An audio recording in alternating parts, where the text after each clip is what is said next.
వాక్యం ధ్యానించాలని ఆశ అనమాట, నాకు ఆసక్తి, ఆశ. అలాగా మరి నేను వాక్యాన్ని ధ్యానిస్తూ ఉంటే దేవుడు ఆ వాక్యంలో నుంచి, అంటే నా సొంతగా మరి సేవకులు ఇచ్చేటువంటి వాగ్దానం స్లిప్స్ అది కాకుండా నా సొంతగా నేను ఒక వాగ్దానం ఎత్తి పట్టుకుంటాను అనమాట, తీసుకుంటాను. అప్పుడు ప్రభు నాతో మాట్లాడారు, నీ మీదకి శత్రువు ఒక మార్గమున వస్తే 7 మార్గముల వారిని తరిమి కొడతాను అని.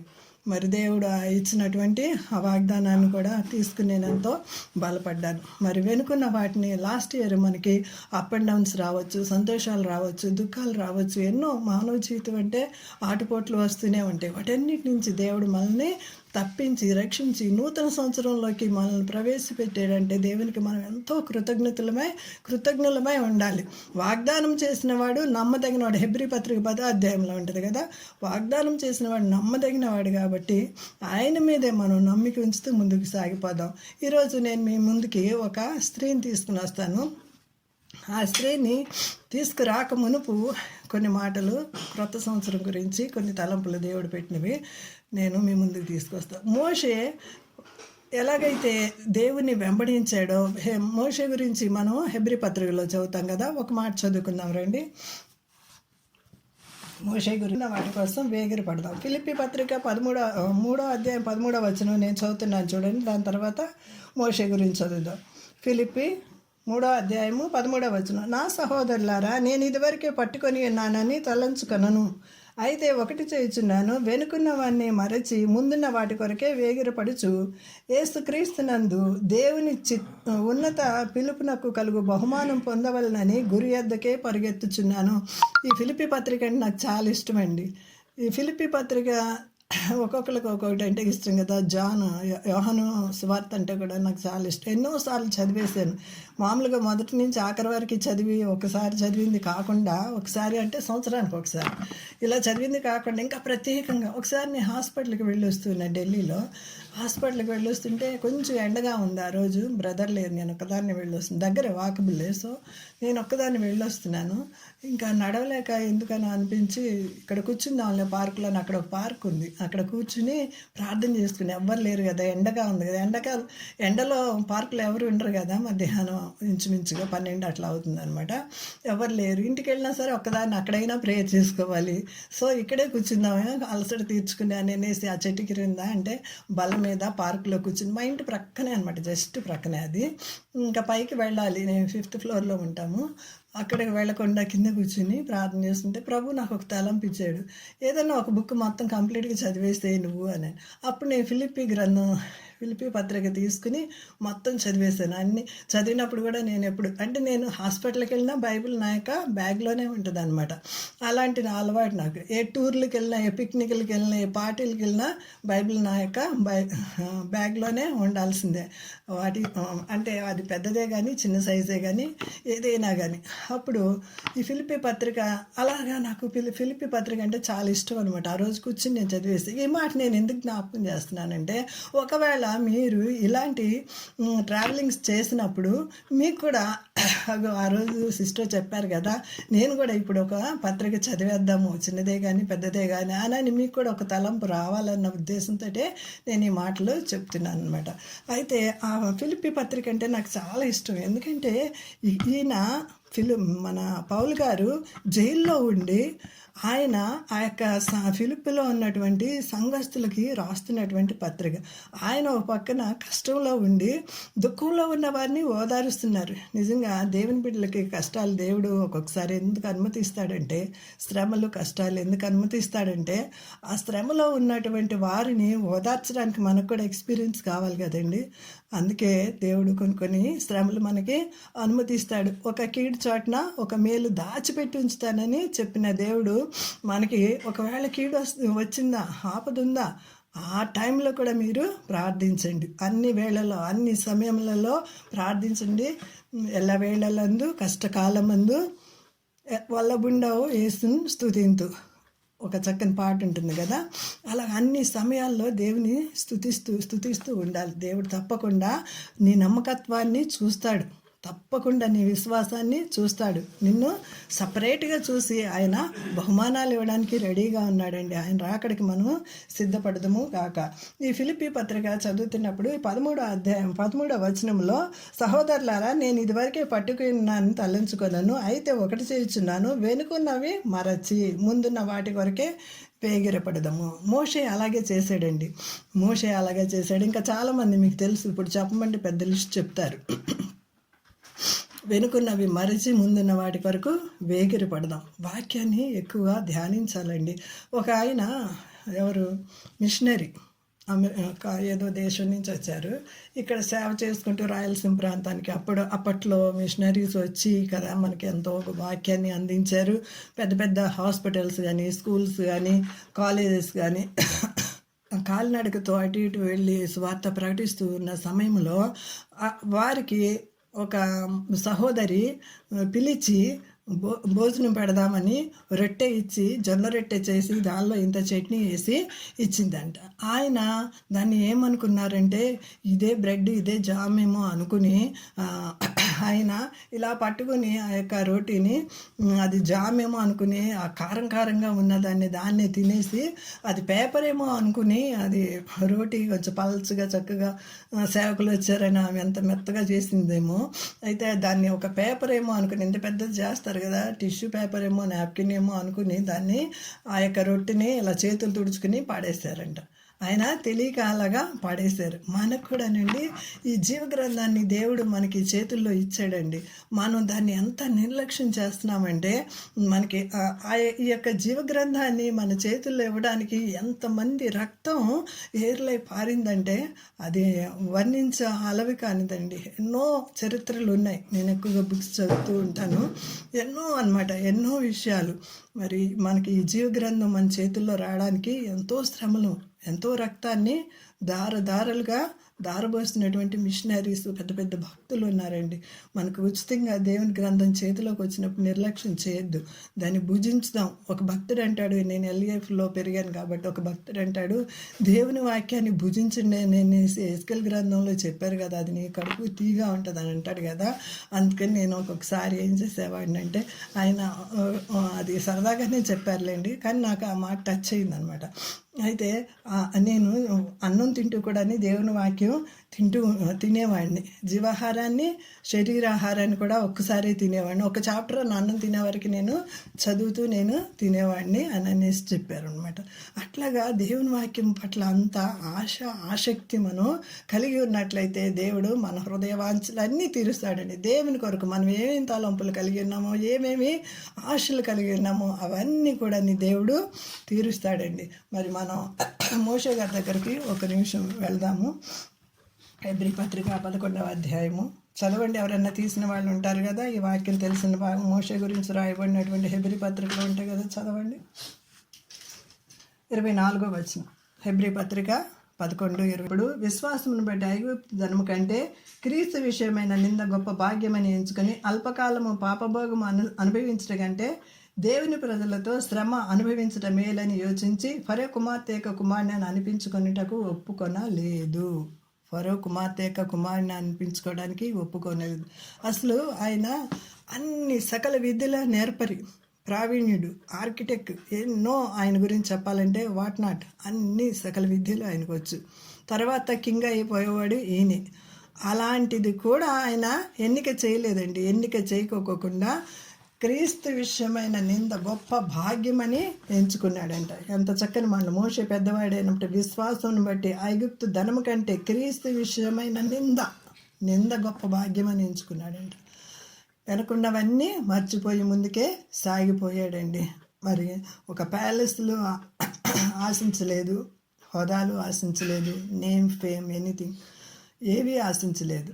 దేవుని కొరకు ముందుకు సాగిపోయాడు. ఒకవేళ మోషే కనుక చనిపోయినటువంటి ఆ యొక్క సమాధి కనుక ఉంటే, ఇప్పటి ఇజ్రాయలైట్స్ అంట ఆయనకి ఒక పెద్ద ప్యాలెస్ లేకపోతే ఒక తాజ్మహలే కట్టేవారు, అది ఒక సమాధినే పూజ చేసేవాళ్ళు అనే ఒక నినాదం ఉందన్నమాట. కాబట్టి దేవుడే ఆయన్ని తీసుకెళ్ళిపోయాడు. అక్కడ నెబో కొండ మీద చనిపోయారు, మనకు అందరికీ తెలుసు. అలాగే సమరయ స్త్రీ, నిన్న పొద్దుట బ్రదర్ చెప్పారు కదా, సమరయ స్త్రీ కానీ ఒక్కసారి తను విన్నది, దేవుని వాక్యం వింది, మళ్ళా వెనక్కి వెళ్ళకుండా ముందుకే సాగిపోయింది. ఎలా సాగిపోయింది? ఇంకా అనేకుల్ని కూడా ప్రభు వద్దకు నడిపించి సాగిపోయింది. యాకోబు కూడా అలాగే అనమాట. అలాగే పౌలు పౌలుగా మారి వెనుక అన్నీ మర్చిపోయి ముందున్న వాటి కొరకే సాగిపోయాడు. మరి మనం ఒక మాట చదువుకుందాం రండి. 1 పేతురు పత్రిక 4వ అధ్యాయము. ఎవరు లేరా వాక్యం చదవగలిగిన వాళ్ళు? 1 పేతురు పత్రిక 4వ అధ్యాయము మొదటి వచనం చదువుతున్నాను చూడండి. 1 పేతురు పత్రిక 4:1. క్రీస్తు శరీరమందు శ్రమపడిన గనుక మీరును అట్టి మనస్సును ఆయుధముగా ధరించుకొనండి. శరీర విషయంలో శ్రమపడినవాడు శరీరమందు జీవించి మిగిలిన కాలము ఇక మీదట మనుజాషులను అనుసరించి నడుచుకొనక దేవుని ఇష్టానుసారముగానే నడుచుకున్నట్లు పాపముతో జోలికి ఇక ఏమీ పోక ఉందుము. ఎంత మంచి మాటలండి. క్రీస్తు శరీరమందు శ్రమపడిన కనుక మీరును అట్టి మనసును ఆయుధముగా ధరించుకుని. శ్రమలు వచ్చినప్పుడు ఆ శ్రమలు వచ్చినాయని కృంగిపోవద్దంట, అదే ఆయుధంగా ధరించుకోవాలంట. క్రీస్తు కూడా అలాగే చేశాడు. కాబట్టి పేతురు మనతో మాట్లాడుతూ రాస్తున్నాడు. ఇందాక పౌలు మాట్లాడినటువంటి వెనుకున్న వాటిని మర్చి ముందు అన్న వాటి వరకు వేగిరపడదామని చెప్పినట్లుగా ఇప్పుడు పేతురు చెప్తున్నాడు, క్రీస్తు శరీరమందు శ్రమపడిన కనుక మీరును అట్టి మనస్సును, శ్రమపడినటువంటి మనస్సును, అట్టి మనస్సును ఆయుధముగా ధరించుకొనుడి. ఈ మనసును ఆయుధంగా ధరించుకున్నది ఎవరో మీకు ఎవరన్నా గుర్తుకొస్తున్నారా? ఏసేపు కూడా ఎంతో శ్రమపడ్డాడండి. ఆయన మంచి చేయడానికి అని వెళ్తే చెడు ఎదురైంది.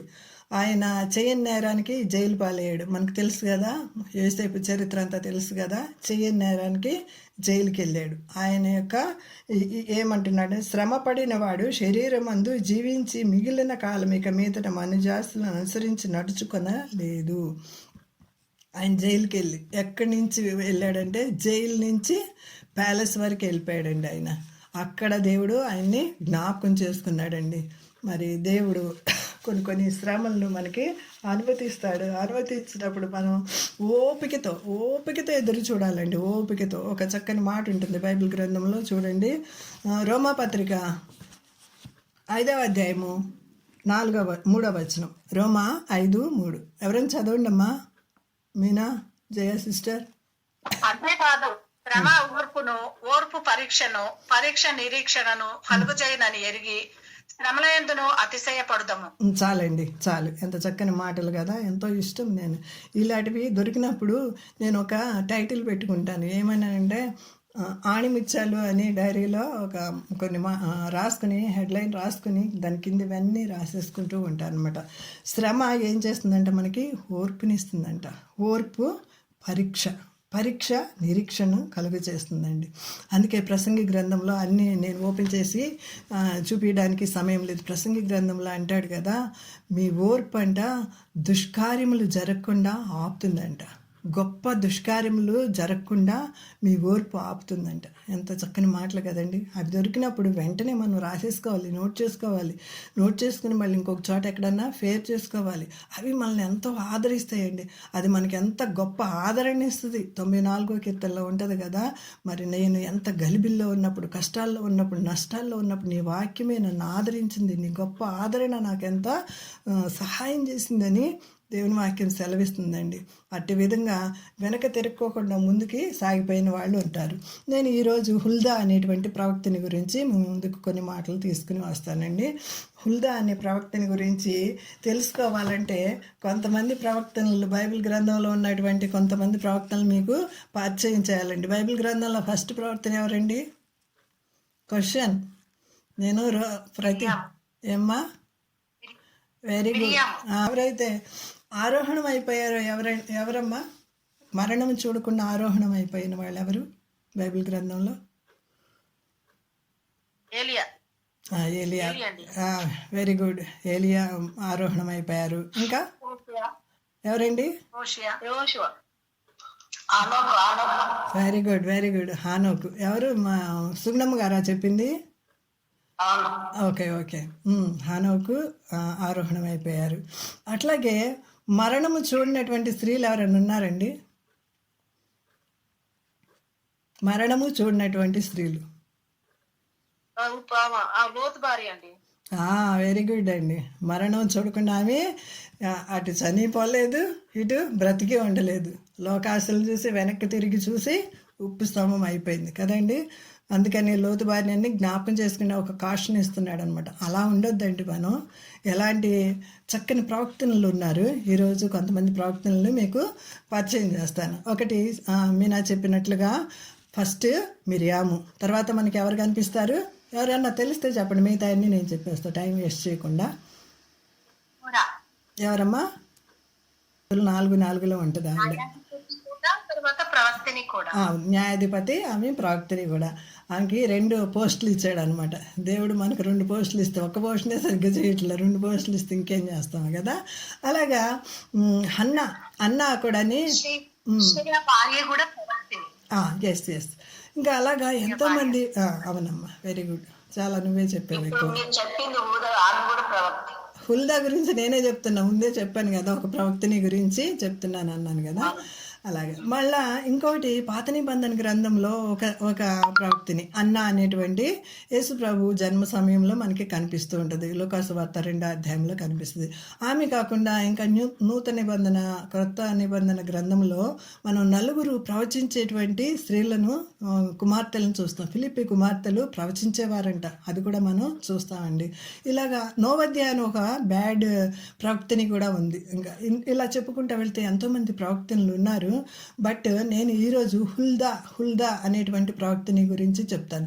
ఆమె గురించి తెలియాలంటే కొంతమంది రాజుల గురించి అన్నా తెలియాలండి. మనకి ఇస్రాయేల్ కింగ్స్ కొంతమంది ఉంటారు, యూదా కింగ్స్ కొంతమంది ఉంటారు. కొంతమందికి ఇది దినవృత్తాంతాల గ్రంథం, రాజుల గ్రంథం ఇలాంటివి చదువుతుంటే అంత కన్ఫ్యూజన్గా ఉంటుంది. ఎందుకంటే కాసేపేమో యూదా రాజు అని చదువుతూ ఉంటారు, ఇంకా కిందకి వచ్చిన తర్వాత మరి ఇస్రాయేల్ రాజు ఇలా చేశారని చెప్తూ ఉంటారు. అలాగా చాలా కన్ఫ్యూజన్స్ ఉంటాయండి. ఇస్రాయేల్ రాజుల్ని పరిపాలన చేసిన 19 రాజులు, మరి యూదా రాజ్యాన్ని పరిపాలన చేసింది 20 రాజులు అనమాట. 20 రాజుల్లో ది బెస్ట్ కింగ్ మరి యోషియా అని ఉంటాడు. ఫస్ట్ హిజ్కియా మనకి తెలుసు కదా. హిజ్కియా కింగ్ అనగానే మనకి కన్నీళ్లతో జ్ఞాపకం ప్రార్థన చేసి ఆయన అడుక్కుని పొందుకున్నాడు 15 సంవత్సరాలు ఆయుష్ని. ఆయన తండ్రి ఎంత బ్యాడ్ కింగ్ అంటే అంత బ్యాడ్ కింగ్ అనమాట. ఆయన తండ్రి ఆ బ్యాడ్ కింగ్. ఆయన తర్వాత కూడాని హిజ్కియా, మనకి అంటే హిజ్కియా బాగా గుర్తుంటాడు కాబట్టి నేను ఇదొక్కటి ఆధారం చేసుకుని చెప్తున్నాను. ఇప్పుడు ఇంతమంది రాజుల పేర్లు చెప్పానంటే మీరు కన్ఫ్యూజన్ అయిపోతారు. మరి దేవుని చిత్తం అయితే నెమ్మదిగా ఒక్కొక్క రాజు గురించి మనం నెమ్మదిగా తెలుసుకుందాము. మరి ఒకసారి నేను మాట్లాడతాను. హిజ్కియా తండ్రి పేరు ఆమోజు కుమారుడైనటువంటి హిజ్కియా కుమారుడైన మనషే కూడా చాలా బ్యాడ్ కింగ్. మనం కూడా పెళ్ళిళ్ళలో చాలా విషయాల్లో మనం అబ్రహాము, ఇస్సాకు, యాకోబు ముగ్గురు కదండి. ఈ అబ్రహాము ఊసు ఎత్తరు, ఇటు యాకోబు ఊసు ఎత్తరు, కానీ మ్యారేజ్లో ఎక్కువగా ఉపయోగించేది ఇస్సాకే అనమాట. ఇలా నేను మీకు కంపారిజన్ చేస్తున్నాను, ఇలా గుర్తుపెట్టుకుంటారని. మరి ఇస్సాకుకి ఒకటే భార్య, అందుకని మ్యారేజ్లో ఎప్పుడు కూడా కపుల్ని దీవించాలంటే ఇస్సాకు రిబ్కా లాగా మీరు ఉండాలి అనేసి బ్లెస్ చేస్తూ ఉంటారు. అట్లాగా హిజ్కియా గొప్ప కింగ్. ఈయన తండ్రి ఎలాంటి వాడంటే బహు దుర్మార్గంగా జీవించి ఇశ్రాయేలీల్ని, యూదావారిని సరి అయినటువంటి మార్గంలో నడిపించలేదండి. బహు దుర్మార్గ కార్యాలు చేసి దేవునికి ఇష్టం లేని పనులన్నీ చేపించాడండి. మరి బలిపీఠాలు కట్టించి, మరి సొలొమోను కాలంలో ఉన్నటువంటి సొలొమోను అయితే అప్పుడు కాలంలో చాలా కట్టించాడు కదా. ఆ కాలంలో ఉన్నటువంటి బలిపీఠాలకి బదులుగా వేరేటువంటి దేవతా స్తంభాలు నిలిపి భయంకరమైనటువంటి పాలకుడుగా మనకి కనిపిస్తాడనమాట. ఆయన మరి హిజ్కియా వచ్చి ఆయన కట్టించినవన్నీ కూడా ధ్వంసం చేసి అక్కడ ప్రార్థనా బలిపీఠాలు కడతాడండి. ఆయన తర్వాత హిజ్కియా గురించి కొన్ని మాటలు నేను మీకు చదివిస్తాను రండి. తర్వాత మనం హుల్దా దగ్గరికి వెళదాము. హిజ్కియా గురించి 2 మాటలు. మనకి హిజ్కియా గ్రంథంలో మనకి హిజ్కియా గురించి 15 సంవత్సరాల ఆయుష్ ఆ యొక్క భాగమే మనకి తెలుసు. కానీ ఇంకొక మాట నేను చదివిస్తాను రండి. 2వ దినవృత్తాంతాలు 30వ అధ్యాయము 26వ వచనం చదువుకుందాం. 2వ దినవృత్తాంతాలు 30వ అధ్యాయము 26వ వచనం. యెరూషలేము కాపురస్తులకు మిక్కిలి ఆనందం కలిగని. ఇశ్రాయేలు రాజును దావీదు కుమారుడైన సొలొమోను కాలమునకు తరువాత ఇలాగూ జరిగి ఉండలేదు. అప్పుడు లేవీయులైన యాజకులు లేచి జనులను దీవింపగా వారి మాటలు వినబడెను. వారి ప్రార్థన ఆకాశమందున్న పరిశుద్ధ నివాసము చేరెను. వారి ప్రార్థన అంట హిజ్కియా దినాల్లో వారి ప్రార్థన ఆకాశమందున్న దేవుని సన్నిధికి చేరిందంటండి. ఇప్పుడు కూడా మనం అనేక విషయాలు ప్రార్థిస్తున్నాం కదండి. ప్రార్థిస్తున్నప్పుడు ఇదే మనకి జరుగుతుంది. తర్వాత ఇంకొక మాట ఆయన గురించి, హిజ్కియా గురించి చదువుకుందాము. 31వ అధ్యాయము 20వ వచనం ఎవరైనా చదవండి. 31వ అధ్యాయము 2వ దినవృత్తాంతాలు 31, 21. యూదా దేశమంతా హిజ్కియా యూదా దేశమంతటను ఈలాగున జరిగించి తన దేవుడైన యెహోవా దృష్టికి అనుకూలముగాను యథార్థముగాను నమ్మకముగాను చేయుచు వచ్చాడు. చాలమ్మా, తర్వాత మళ్ళీ చదువుదాము. ఎలాగ ప్రవర్తించుచూ వచ్చాడంట. హిజ్కియా తన దేవుడైన యెహోవా దృష్టికి అనుకూలంగా ప్రవర్తించాడంట. అందుకనే దేవుని వాక్యంలో చెప్తున్నాను, అనుకూల సమయమందు నీ మొర నేను ఆలకించి తిని దేవుని వాక్యం ఉంది కదా. సజీవ యాగముగా మీ యొక్క శరీరాలు ఆయనకి సమర్పించుకొనండి. అనుకూల సమయం అందు మీ మాట నేను వింటానని చెప్పి అనుకూలంగా ప్రవర్తించాడు, యథార్థంగా ప్రవర్తించాడు, నమ్మకంగా ప్రవర్తించాడు అంట. నమ్మకంగా పని చేయొచ్చు వచ్చాను కనుక దేవుడు అతనికి తోడైండు. తర్వాత చదువు అమ్మ. తన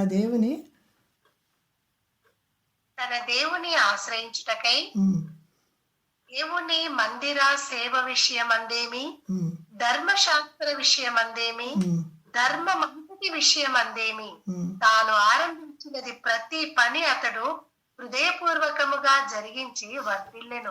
హృదయపూర్వకంగా చేశాడంటండి. హృదయపూర్వకంగా. కాలేబు గురించి ఒక చక్కని సాక్ష్యం ఉంటుంది కదా. మనస్ఫూర్తిగా చేశాడంట. నిండు మనసు కలిగి దేవుని పని చేసేవాడంట. కాలేబు గురించి దేవుని వాక్యంలో చదువుతాం. అట్లాగా ఈయన హృదయపూర్వకంగా చేసి దేవుణ్ణి తృప్తిపరిచాడండి. నీవు నాకు ప్రియుడవైతివి గనక ఘనుడవైతివి యెషయా గ్రంథంలో మనం చదువుతాం కదా. మనం దేవుణ్ణి హృదయపూర్వకంగా హిజ్కియా అనుసరించినట్లు మనం నడిచినట్లయితే దేవుడు మన ప్రార్థనలు వినడానికి రెడీగా ఉన్నాడండి. ఒకటి ఆయనకి ఉన్నటువంటి క్వాలిఫికేషన్స్ చూడండి. యథార్థంగా నడిచాడు, అనుకూలంగా నడిచాడు, నమ్మకంగా నడిచాడు. ధర్మశాస్త్రం అంతటి విషయం అందేమి తాను ఆరంభించిన ప్రతి పని అతడు హృదయపూర్వకంగా జరిగించి వర్ధిల్లాడు. అలాగ జరిగిస్తే కనుక దేవుడు మనల్ని కూడా వర్ధిల్లింపచేస్తాడు. మొదటి యోహాను పత్రిక 3వ అధ్యాయంలో ఒక మాట ఉంటుంది, నాకు బహు ఇష్టమైంది. నేను ఎప్పుడూ గుర్తు చేస్తూ ఉంటాను. నువ్వు నా పని చేయి, నేను నీ పని చేస్తానని దేవుడు మాట్లాడుతూ ఉంటాడు. మనం ఏదైనా అడిగామనుకో, దేవుని కొరకు నేనేం చేస్తున్నాను, నేను నిన్ను అడుగుతున్నాను దేవుని అదివ్వు ఇదివ్వు అని. నేను దేవుని కొరకు ఏం చేస్తున్నాను, మనం ఒక క్వశ్చన్ వేసుకోవాలన్నమాట. ఇంకా హిజ్కియా గురించి చదువుతూ వెళ్ళినట్లయితే చాలా విషయాలు అంటే చెప్పడానికి సమయం లేదు. నేను హుల్దా దగ్గరికి వస్తాను. 34వ అధ్యాయము దినవృత్తాంతాలు 34వ అధ్యాయము 22వ వచనం నుంచి హుల్దా గురించి చదువుకుందామండి. కొన్ని మాటలు హుల్దా గురించి చెప్పి నేను ముగిస్తాను, సమయం అయిపోతుంది. 22వ వచనం. హిల్కియా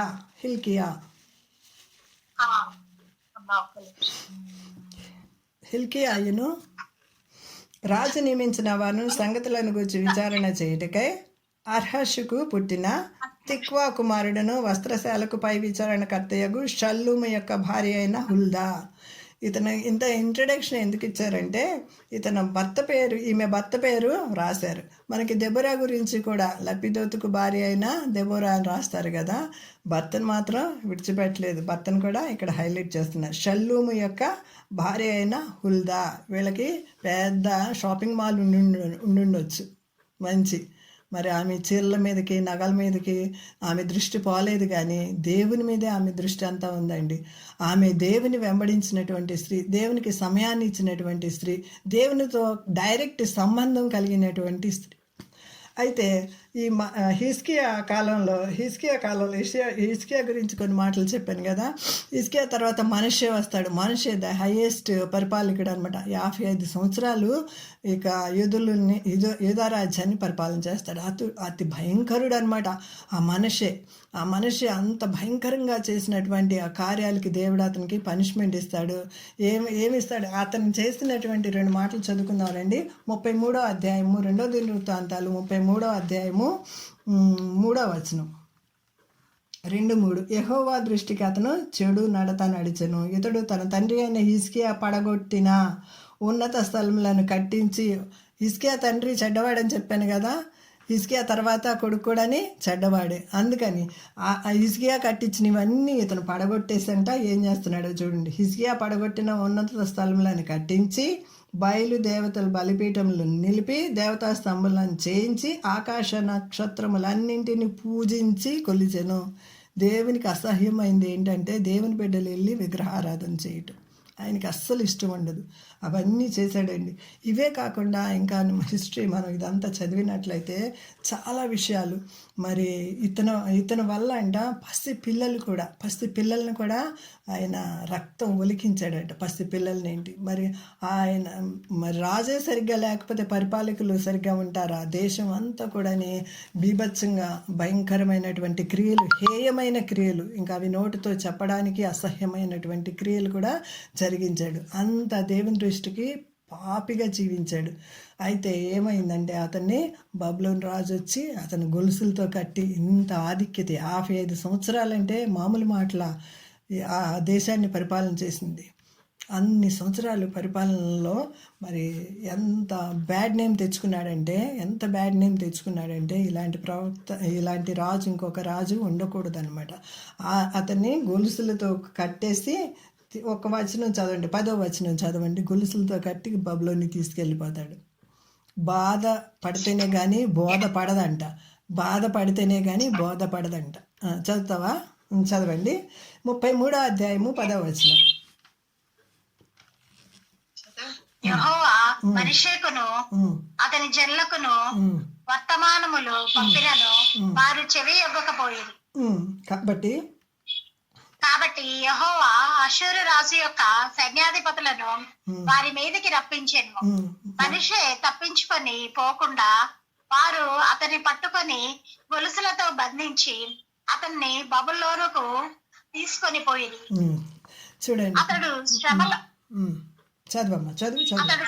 అతడు శ్రమలో ఉన్నప్పుడు తన దేవుడైన యెహోవాను బతిమాలుకొని తన పితరుల దేవుని సన్నిధి తను తాను బహుగా తగ్గించుకొని ఆయనకు మొరలిడగా ఆయన అతని విన్నపములను ఆలకించి యెరూషలేమునకు అతని రాజ్యములోనికి అతని తిరిగి తీసుకొని వచ్చినప్పుడు యెహోవా దేవుడే ఉన్నాడని మనిషే తెలుసుకొనెను.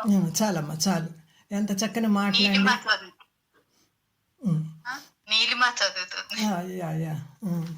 థ్యాంక్ యూ అమ్మా నీలిమ. ఎంత చక్కని మాటలో చూడండి. మరి బాధపడితేనే కానీ బోధపడదు అన్నట్లుగా మరి ఇతను ఇంత శ్రమను అనుభవించినప్పుడే అతనికి బోధపడింది. అప్పుడు దేవుణ్ణి బతిమలాడుకున్నాడు. యోనా కూడా అంతే కదండి. చాప కడుపులో మరి అప్పుడు మొరపెడతా ఉంటాడు కదా దేవుని సన్నిధిలో. అప్పుడు మొరపెడతాడు. కొంతమందికి పెద్ద దెబ్బ తగిలే వరకు వెనక్కి తిరిగి దేవుని దగ్గరికి రారండి. దేవుడు ఒక దెబ్బ కొట్టైనా సరే దేవుని సన్నిధికి పిలుచుకుంటాడు. మరి ఇక్కడ మనిషిని 55 సంవత్సరాలు ద హైయెస్ట్ పరిపాలన అనమాట ఈయన చేసింది. అతను చాలా టైం అయిపోయింది సిస్టర్, నేను ఇంకా ముగించేస్తాను.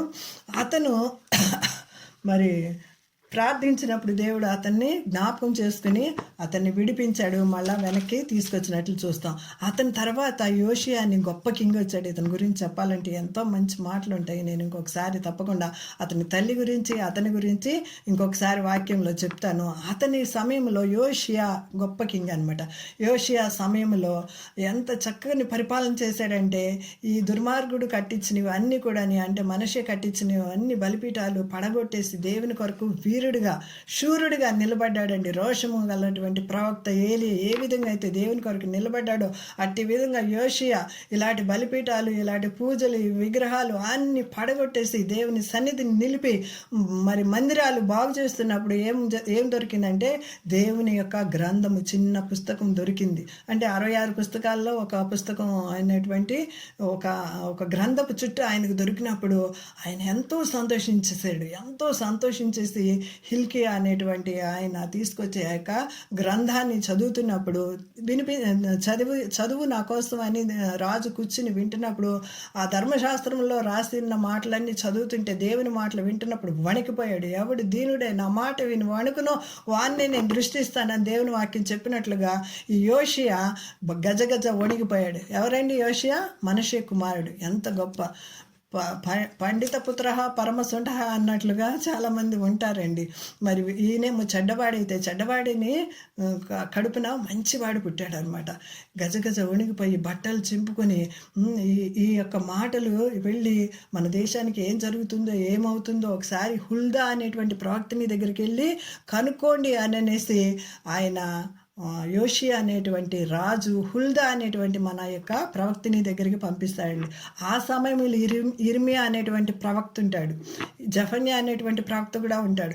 అంత పెద్ద ప్రవక్తని వదిలిపెట్టి ఈ స్త్రీ దగ్గరికి తీసుకుని వచ్చారంటే ఆ స్త్రీ ఎంత బలంగా చెప్పిందంటే ఉన్నట్టు కుండ బద్దలు కొట్టినట్టు చెప్పింది. మీ యొక్క దేశం మీదకి శాపం రాబోతుంది, పాపం దేవుడు చూశాడు, మీ పాపాన్ని చూశాడు, శాపం రాబోతుంది, జాగ్రత్త పడినని వార్నింగ్ ఇచ్చింది.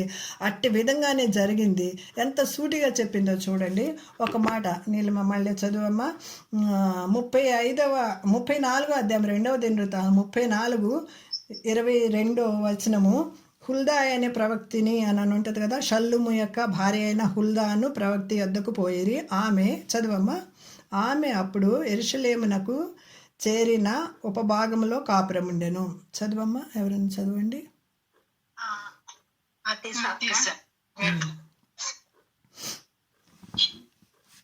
ఎవరైనా విచారణ కర్తయ్యునగు షల్లూము యొక్క భార్య అయిన హుల్లాను ప్రవక్తి యొద్దకు పోయిరి. ఆమె అప్పుడు యెరూషలేమునకు చేరిన ఉపభాగములో కాపురముండెను. వారు ఆమెతో సంగతి చెప్పగా ఆమె వారితో ఇట్లా, నేను ఇశ్రాయేలీయుల దేవుడైన యెహోవా సెలవిచ్చినదేమనగా ఆలకించుడి. నేను ఈ స్థలము మీదకిని దాని కాపురస్తుల మీదకిని యూదా రాజు సముఖమున చదివి వినిపింపబడిన గ్రంథమునందు రాయబడి ఉన్న శాపములన్నింటినీ రప్పించెదను. చాలు ఇంకా తర్వాత చదువుకుందాము. శాపములన్నీ రప్పిస్తాను అని చెప్పాడండి. మనకి తెలుసు కదా, చాలామంది అందరము వాక్యం చదివే వాళ్ళమే. ద్వితీయోపదేశకాండం 20వ అధ్యాయం చూసినట్లయితే ఒక మాట చదవండి. ద్వితీయోపదేశకాండము 28వ అధ్యాయము మొదటి మాట చదవండి.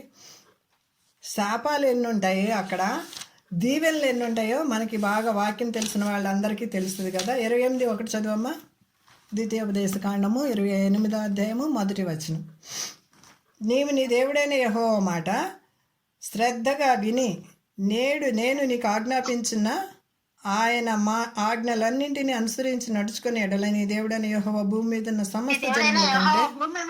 సమస్త జనముల కంటే నిన్ను హెచ్చించును.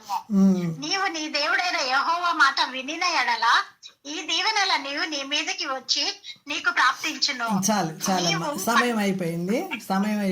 ఇంకా కొంచెం ముందు వచ్చినట్లయితే నేను చాలా వచనాలు చెప్పేదాన్ని, చదివించేదాన్ని. అయితే ఎన్ని ఇక్కడ మనకి దీవెనలు కనిపిస్తాయంటే శాపాలు అంతకన్నా డబుల్ త్రిబుల్ కనిపిస్తాయండి. మనం 15వ వచనం నుంచి చూసినట్లయితే ఎన్ని శాపాలు, 14 వచనాల వరకే మనకు దీవెనలు కనిపిస్తాయి. ఇక్కడ 15వ వచనం నుంచి 64వ వచనం వరకు కూడా మనము శాపాలే చూస్తామండి.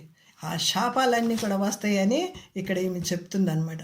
శాపాలన్నీ వస్తాయి, బీ కేర్ఫుల్ అని ధైర్యంగా దేవుని వాక్యం. నవేడేస్ చాలామంది సేవకులు ఏం చెప్తున్నారు, అన్ని బ్లెస్సింగ్స్ బ్లెస్సింగ్స్ బ్లెస్సింగ్స్, ఏ వర్తమానం విను బ్లెస్సింగ్స్. దేవుని వాక్యం ఖండించాలా, దేవుని వాక్యం ఉన్నది ఉన్నట్టు చెప్పాలా.